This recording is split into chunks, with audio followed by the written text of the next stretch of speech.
8월 17일 금요일 인천일보 백초 브리핑 시작합니다. 인천광역버스업체들이 폐선 신고를 철회해 예정됐던 운행 중단 사태가 위기를 넘겼습니다. 운행 중단 시 공영버스를 투입하겠다는 인천시의 강수에 업체들이 한 발 물러선 건데 적자 노선 회법을 둘러싼 갈등은 지속될 전망입니다. 인천시가 5대 민생복지에 역점을 둔 9조 6,700억 원의 올 첫 추가 경정 예산안을 편성했습니다. 경기도는 도민 권익에 초점을 맞춘 올 첫 추경안 23조 6천억 원을 세웠습니다. 더불어민주당 당대표 선거가 치열한 가운데 인천시의회 민주당 소속 의원 34명 전원이 송영길 후보 지지를 선언했습니다. 송 후보는 책임 정당, 현장에서 길을 닦는 민생 당대표가 되겠다고 말했습니다. 자유한국당 홍일표 국회의원이 1심 재판에서 의원직 상실형인 벌금 1,000만 원을 선고받았습니다. 재판부가 정치자금법 위반 혐의를 인정한 것인데 홍 의원은 항소하겠다고 밝혔습니다. 국토교통부가 미국 국적인 조현민 대한항공 전무의 등기 임원 등재를 이유로 검토해온 진에어 면허 취소 여부를 오늘 발표합니다. 진에어와 협력사 직원 12,000여 명은 대량 실직을 걱정하며 국토부 발표에 촉각을 세우고 있습니다. 500년간 평온했던 화성 18탄면 노하리 시골 마을이 서해 복선전철 공사로 두 동강 났습니다. 주민들은 한국철도시설공단이 갑자기 노선을 변경해 생긴 일이라며 공사 중단을 요구하고 있습니다. 이상 인천일보 백초 브리핑이었습니다.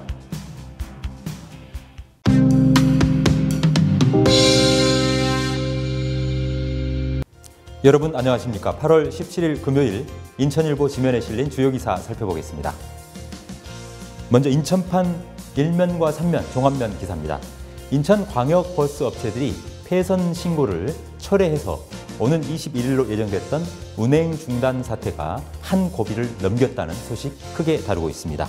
1면과 3면에 관련 기사가 보도가 되고 있는데요. 인천시가 이 경영난을 이유로 이달 초에 노선을 스스로 폐지하겠다라고 신고서를 제출한 인천과 서울을 오가는 광역버스 업체 6곳, 이 부분에 대해서 어제 오후에 신고 철회를 했다 이렇게 밝혔는데요. 버스 업체들이 이 운행 중단을 하겠다 이렇게 예고를 하자 인천시는 운행을 중단한다 할 경우에는 이 완전하게 버스 공영제를 도입하겠다 이런 강경한 입장을 어제 간담회에서 업체에 전달했다고 합니다. 공영제를 도입하겠다라는 말은요, 이 준공영제하고는 달리 직접 인천시가 해당 노선에 버스를 투입하겠다 이런 내용입니다. 그렇게 되면 이 노선에 대한 그 운영권을 갖고 있었던 버스 업체들은 그야말로 설 자리가 없어지게 되는 거죠. 그래서 업체들이 일단 물러섰는데요. 이와 관련해서 3면의 기사 보시면 박준하 인천시 행정부시장이 어제 언론 브리핑을 통해서 연간 1,000억 원씩 들어가고 있는 인천 시민 세금이 투입되고 있는 이 시내버스 준공영제에 대한 제도도 근본적인 차원에서 다시 재검토해서 전면적인 개편안을 마련하겠다 이런 강경한 입장을 내놨다는 내용도 같이 보도하고 있습니다. 그렇지만 광역버스 업체들은 여전히 지금 적자에 허덕이고 있기 때문에 여러 가지 어려움들을 호소하고 있어서 앞으로도 이 광역버스뿐만 아니라 시내버스에 대한 업체와 또 시의 입장차 이런 부분들이 어떻게 좁혀질 수 있을지는 여전히 갈등이 잠복하고 있다 이런 내용 싣고 있습니다. 이어서 인천판 3면과 경기판 3면 종합면 기사 보시겠습니다. 새롭게 출범한 민선 7기 인천시 정부와 경기도 정부는 어떻게 예산을 수립을 했을까요? 올 들어서 제1회 첫 추가 경정 예산안을 편성을 했는데요. 인천시는 5대 민생복지에 역점을 둔 9조 6,700억 원대의 추경안을 편성을 했고요. 내용을 보면 일자리 늘리기, 취약계층, 교통망, 균형 발전, 시민안전 등 모두 5개 민생복지 분야에 역점을 두고 9조 6,711억 원의 추경안을 편성했다고 보도하고 있습니다. 경기도는 이재명 지사가 이례적으로 경기도 사상 처음으로 직접 예산안을 도민들에게 설명하는 자리를 어제 가졌는데요. 이 도민들의 권리와 이익을 최우선에 둔 합리적이고 효율적인 예산안을 편성했다. 이렇게 설명을 하면서 모두 23조 6,035억 원에 달하는 추경안을 설명을 했습니다. 더불어민주당 당대표 선출을 위한 더불어민주당 전당대회가 약 8일 앞으로 다가왔는데요. 갈수록 새 당권 주자의 경합이 치열해지고 있죠. 이런 가운데 인천시의회 민주당 소속 34명 의원 전원이 기호 1번 송영길 후보를 지지한다 이렇게 선언을 했다는 내용 일면에 다루고 있습니다. 이와 관련해서 더불어민주당은 바로 오늘 오후 인천 남동체육관에서 인천대의원 대회를 열고 인천시당 위원장 선출과 함께 당대표와 최고위원 후보자 합동연설회를 개최할 예정인데요. 오늘 합동연설회 분위기에 대해서 관심이 높다고 합니다. 한편 더불어민주당 차기 당대표 선거에 출마한 송영길 국회의원은 어제 국회의원회관에서 새로운 시대, 새로운 민주당, 진보의 가치와 당 혁신 간담회를 가졌는데요. 추미애 대표가 이끌어왔던 지난 2년 동안 당에서는 활발한 토론이 없어서 아쉬웠다라고 하면서 책임 있게 국민들에게 반응하는 정당이 되겠다. 또 그런가 하면 현장에서 길을 닦는 민생 당대표가 되겠다. 이렇게 강조했다는 내용 정치면 사면에 싣고 있습니다. 인천판 19면 사회면 기사입니다. 정치자금법 위반 혐의로 불구속 기소됐던 자유한국당 인천 미추홀 갑이 지역구죠. 홍일표 국회의원에 대한 인천지방법원의 1심 선고 공판이 어제 열렸는데요. 1심 재판에서 의원직 상실에 해당하는 벌금 1,000만 원을 선고가 됐다는 소식 다루고 있습니다. 인천지법 형사 12부가 어제 선고 공판에서 불법 정치자금 수수 혐의 등으로 기소된 이 홍 의원에 대해 벌금 1,000만 원과 함께 약 1,900만 원의 추징을 명령을 했습니다. 정치자금법에 따라서 벌금 100만 원 이상의 형이 확정 판결될 경우에 의원직을 잃게 되는데요.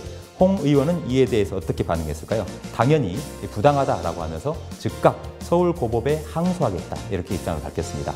결국 대법원 확정 선고가 나기까지는 일단 이 재판이 상당 기간 걸릴 것 같은데요. 앞으로 어떻게 결과가 나올지 추이를 지켜봐야 될 것 같습니다. 이어서 육면 경제면 기사 살펴보시겠습니다. 국토교통부가 미국 국적을 갖고 있는 조현민 대한항공 전무가 등기 임원으로 등재돼 있다. 이것은 현행법에 위배된다라는 이유로 그동안 면밀하게 검토와 심사를 벌여온 이 저가항공 진에어 면허 취소 여부에 대한 입장을 오늘 발표하기로 했습니다. 이렇게 되면 가장 직격탄을 맞는 사람들은 누굴까요? 물론 조양호 한진그룹 그 총수 일가일 수도 있겠습니다만 진에어에 소속돼 있는 직원과 협력사 직원 무려 12,000여 명이나 된다고 합니다. 그리고 소액 주주들도 피해를 입을 수 있겠죠. 네, 그래서 진에어 직원과 협력사 직원 12,000여 명, 또 소액 주주들이 오늘 발표될 국토부의 결과에 촉각을 곤두세우고 있다. 이런 내용 다루고 있습니다. 경기판 19면 사회면 기사 살펴보시겠습니다. 지난 500년 넘도록 평온하게 지내왔던 화성시 88면 노활이라는 시골 마을이 있는데요. 요즘 시끄럽다고 합니다. 화성과 충남 홍성을 잇는 서해 복선 전철 공사 때문에 마을이 그야말로 정중앙으로 전철이 놓이면서 두동강 났기 때문인데요. 주민들이 크게 반발하고 있습니다. 철도 노선 변경을 검토하라, 그리고 대책을 마련하라 이렇게 주장을 하고 있는데요. 일단 주민들은 당장 공사부터 중단하시오 이렇게 주장을 하고 있습니다. 현재 서해 복선 전철은 안산 원시에서 충남 홍성 구간은 지난 2015년 첫 삽을 떠서 공사가 진행 중이고요. 지금 현재 화성시 구간은 약 40%의 공정률을 보이고 있다고 합니다. 주민들이 주목한 부분은 이 마을이 두동강 날 것이다라는 것은 예측을 하지 못했는데 한국철도시설공단이 주민들과 상의 없이 마을을 두동강 내는 쪽으로 철도 노선을 변경했기 때문에 이거 원점에서 다시 논의해야 된다 이렇게 주장하고 있다는 내용 보도하고 있습니다. 인천일보 주요 기사 정리해드리는 오늘의 인천일보는 여기까지입니다.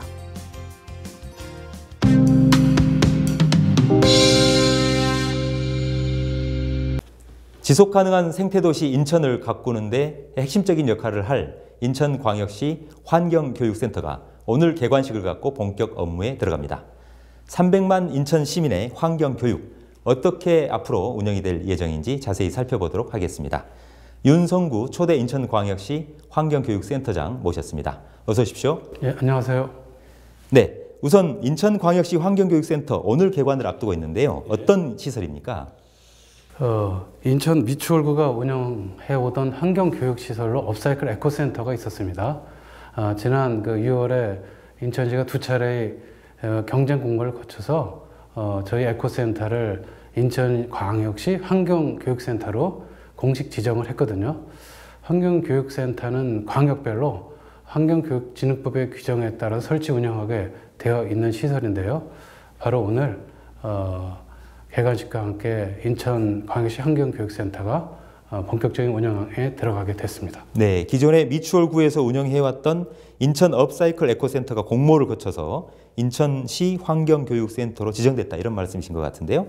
그동안 에코센터를 운영해 오시면서 나름대로 보람도 있으셨겠습니다만 어려움도 좀 많았다고 들었습니다. 어떤 내용들인가요?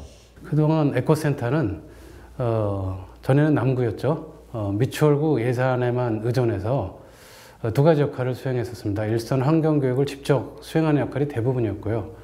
일부 역량을 가지고 지역 내 환경교육 전체 인프라를 구축하거나 연구개발을 수행하거나 이런 역할을 동시에 수행하느라고 어려움을 겪었는데요. 아시다시피 환경교육이란 게 각 일선 현장 기관의 분산적 노력으로 성과를 거둘 수 있는 게 아니고요. 단체 기관들이 협력해가지고 장기간에 걸친 공동의 노력으로 말하자면은 마을이면 마을, 학교면 학교, 지역이나 도시 전체의 환경에 대한 인식과 태도, 즉 사회적 분위기라고 제가 얘기를 하는데요. 그런 게 동시에 함께 변해가지고 집단적인 어떤 분위기가 바뀌어야지만 환경교육의 성과가 현실의 생활 실천에 영향을 주는 것으로 나타나거든요. 그래서 그런 통합 환경교육을 목표로 아무리 일선에서 환경교육을 한다 할지라도 거기까지 도달하는 데는 인력과 예산상의 뚜렷한 한계가 있었던 것이고요. 그런 어려움이 있다가 이번에 저희 에코센터가 인천시와 환경부로부터 공식 환경교육센터로 지정되면서 연간 올해는 2억 원, 내년도는 한 4억 원가량의 별도 예산을 받게 되거든요. 그렇게 되면 인천 권역에 소재한 많은 환경교육 기관과 단체들에 대한 보다 체계적인 지원을 통해서 인천 환경교육 전반의 수준이 굉장히 상상될 것으로 생각하고 있습니다. 그렇군요. 그러면 인천광역시 환경교육센터가 앞으로 어떻게 운영될 계획인지 좀 구체적인 내용들을 설명해 주시겠습니까? 예, 환경교육센터는 명칭에서 약간의 혼란이 있을 수 있는데요. 아까 말씀드렸듯이 인천 환경교육센터는 직접 스스로 환경교육을 수행하는 역할도 있지만 그것보다는 지역 전체의 환경교육 활성화를 위한 기반 구축이 필요하거든요. 예를 들어 전문 인력을 양성한다든가 유용한 정보를 소통시켜 제공한다든가 기관 단체에 대한 컨설팅을 통해서 서비스 수를 높인다거나 환경교육 관련 프로그램 교구제를 개발하고 정책을 연구해서 제안한다든가 하는 기능을 주로 담당하게 되어 있고요. 그리고 가장 중요한 것으로서 환경교육 기관 단체들 간의 네트워크 협력이 굉장히 중요하거든요. 그런 네트워킹과 함께 생활 속 시민 변화 실천 캠페인 등의 두 가지 활동이 중점 사업으로 함께 진행될 예정입니다. 그리고 이러한 활동을 왜 하느냐 하면 환경교육센터의 궁극적 역할과 목적은요. 환경교육진흥법에도 나와 있듯이 시민들의 안전하고 조화로운 삶이 보장되는 미래로 가는 것이 교육 아닙니까? 그 지속 가능한 미래를 위해서 첫째, 인천을 생태학습 도시로 변모시키고 두 번째, 그럼으로써 인천이 실질적인 환경 도시로 갈 수 있도록 이행할 수 있도록 초석을 깔고 길을 앞당기는 역할을 맡게 될 것입니다. 네, 이 지속 가능한 미래를 생각하는 생활 습관의 변화를 위해서 환경 교육이 꼭 필요하군요. 이 알려진 바로는 이번 인천 환경교육센터로 지정된 에코센터 건물 자체가 아주 훌륭한 살아있는 환경 교재다 이렇게 들었어요. 이 센터 건물에 대해서도 한번 자세하게 설명을 부탁드립니다. 말씀하신 대로 수도권이나 다른 곳에는 예가 있겠지만 인천에서는 거의 유일하게 에너지 효율 등급 1+2 등급, 그다음에 녹색 건축물, 그린 건축물이죠, 우수 등급, 나가서 장애 없는 생활환경 BF라고 그러죠, 배리어 프리 최우수 등급 인증을 받았고요. 네. 결국 냉난방 등에 필요한 시대의 흐름에 맞춰서 에너지를 모두 태양광, 지열 등 신재생 에너지로 충당하도록 설계되어 있고요. 또 하나는 건물 옥상에 조성한 정원에 필요한 물은 빗물을 받아서 재사용한다든가 주차장에 전기자동차 충전 시설이 3개가 설치되어 있어가지고 충분하게 새로운 어떤 전기자동차 홍보라든가 이용이 가능하고요. 센터 옆에는 사계절 놀이를 통한 체험 교육이 가능하도록 아름다운 생태 놀이터도 조성이 되어 있기 때문에 전체가 굉장히 훌륭한 교재로 활용될 수 있고요. 저희 인천 업사이클 에코센터는 수려한 경관에 입지해 있거나 소각 처리 시설 같은 곳에 입지한 여타 환경 교육기관 지자체가 그런 경우들이 많은데요. 저희는 도심 속 주민이 살고 있는 곳에 직접 위치해 가지고 시민의 접근과 이용이 편리할 뿐더러 지금 말씀하신 대로 센터 건물과 시설의 교육적 효과를 저희가 그 프로그램과 결합시켜 가지고 일종의 프로그램 중심형으로 운영하고 있거든요. 그런 관계를 그동안 부산, 안산, 순천 등 지자체 단위로 에코센터를 만들려는 곳에서 많이 벤치마킹을 다녀갔습니다. 그렇다면 이번엔 우리 시민들이 참여할 수 있는 구체적인 우리 센터의 교육 프로그램이 있다면 소개를 해주시죠. 저희 그 인천 환경교육센터뿐만이 아니라 인천 지역의 환경교육 단체나 기관들이 이제 환경교육 체험 서비스를 시민, 학생, 기업들에 제공하고 있는데요. 크게 이제 분야별로 나누면 첫째는 생태 감수성과 공동체적 소양을 키우는 자연숲생태 체험 활동이 있고요. 둘째, 기후변화 및 재생에너지를 이해하고 에너지 절약을 실천하기 위한 기후에너지 체험 활동. 세 번째, 폐기물 발생을 억제하고 재활용을 촉진하고 소비 절약을 고취하는 자원순환 업사이클 체험 활동이 있고요. 마지막으로 생활안전, 지구환경, 환경정의와 생태윤리를 기본 내용으로 하는 시민환경론 등의 4가지 분야가 있거든요. 저희 인천환경교육센터는 당연히 이들 다양한 분야를 망라해서 통합적으로 일상적인 전시해설, 정규 및 방학 프로그램, 요즘 같은 방학 프로그램을 하고 있습니다. 그리고 수시로 기획 및 특별 프로그램을 준비하고 있고요. 대표적으로 생태 놀이터를 이용한 사계절, 숲놀이 학교, 메이크 잇 업사이클 같은 업사이클 프로그램, 탄소를 잡아라 댕동된 즐거운 기후학교 등 기후에너지 프로그램 등 통상적으로 30여 가지의 많은 프로그램이 동시에 진행되고 있습니다. 네. 시민 여러분께서 언제든지 무료로 아주 질 높은 환경교육 체험을 하실 수가 있습니다. 자, 끝으로 초대 인천광역시 환경교육센터장을 맡으셨어요. 네. 앞으로 운영에 대한 포부를 할까요? 목표 이런 것들이 있다면 한 말씀 다짐과 덧불어서 부탁드리겠습니다. 예, 그동안 인천 업사이클 에코센터는 캐치프레이즈라고 그러죠. 환경에 대한 새로운 생각, 변화 실천의 베이스 캠프를 내걸고 있었는데요. 여전히 이것이 중요하지만 이에 덧붙여 새로운 역할을 하게 된 인천 환경교육센터는 핵심 슬로건을 통합 환경교육의 산실, 생태학습도시로 함께 갑니다로 정했거든요. 저희 인천 환경교육센터들은 모든 시민들이 다 함께 더불어 함께 친환경적인 삶을 살 수 있도록 지속적인 변화와 생활 속의 실천을 지원하는 베이스 캠프 역할을 충실히 수행해 나가겠습니다. 그럼으로써 환경학습과 생활실천이 모든 학생들의 전공 필수가 되고 시민의 일상사가 되는 그날까지 3가지 분야가 있는데 학교 환경교육, 사회 환경교육, 기업 환경교육의 긴밀한 연계와 협력 속에서 우리 도시 인천이 말 그대로 진정한 생태학습 도시로 거듭나는 그날을 앞당길 수 있도록 그게 쉽지는 않겠지만요. 함께 노력하면서 그 초석을 깔도록 노력하겠습니다. 네. 감사합니다. 학교와 사회, 기업, 이 환경교육에 대한 목표가 분명하시군요. 예. 시민 삶의 질을 높이기 위한 영역 가운데 환경의 중요성은 제 아무리 강조해도 지나치지 않다고 하는데요. 환경에 대한 인천 시민들의 관심을 높이는데 우리 인천광역시 환경교육센터의 앞으로 역할이 크게 기대가 됩니다. 오늘 말씀 고맙습니다. 예, 수고하셨습니다. 네, 지금까지 인천 최초로 오늘 개관하게 되는 인천광역시 환경교육센터의 설립 의미와 앞으로 활동 계획에 대해서 말씀드렸습니다. 윤성구 초대 인천광역시 환경교육센터장이었습니다.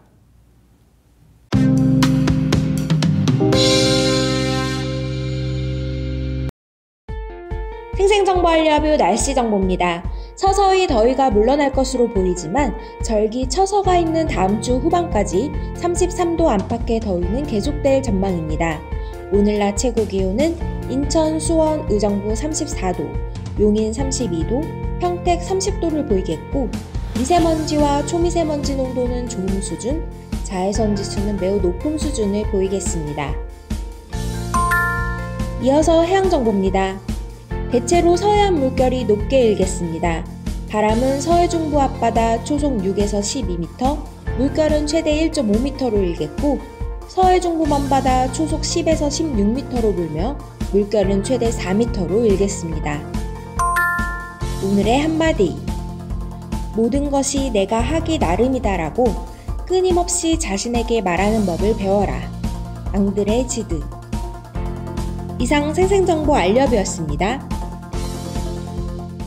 지금까지 8월 17일 금요일 인천일보TV 뉴스였습니다. 저희는 더욱 준비해서 알찬 소식으로 월요일 아침 찾아뵙겠습니다. 감사합니다.